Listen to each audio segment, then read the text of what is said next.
Egun batean, hilabete igaro zen Gregorren metamorfosia eskero eta arrebak ez zuen arrazoi berezirik Gregorren itxurarekin txunditzeko, bestetan baino lehentxeago etorri, eta leihotik begira topatu zuen Gregor, geldi eta beldurra emateko moduan.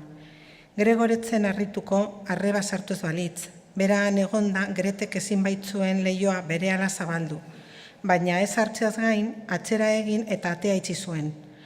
Gregor zelatan joan eta arrebari oska egin nahi izan ziola pentsatuko zukeen edonork. Gregor berehala eskutatu zen sofaren azpian, jakina, baina eguerdira arte itxaron behar izan zuen arreba itzuli arte, hoi baino asko zurduriago. Hortik igarri zion oraindik ezin zuela jasan bere itxura. Gerora ere jasan ezina gertatuko zitzaiola, eta gogotik alegindu behar zuela sofaren azpitik agertzen zen gorputzaren zati txiki bat ikusita Grete ez usatzeko. Hartatik ere, arreba liberatzeko, egun batean 4 ordu igaro zituen maindirea bizkarrean hartu eta sofara eramaten. Jarri zuen moduan, Gregor erabat tapatuta zegoen eta arrebak ezingo zuen ikusi makurtuta ere.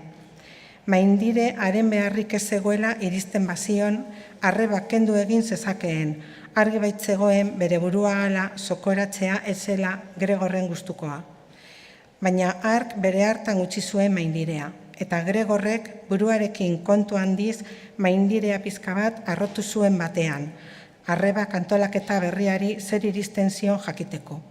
Hark ezkeronez begiratu ziola iruditu zitzaion.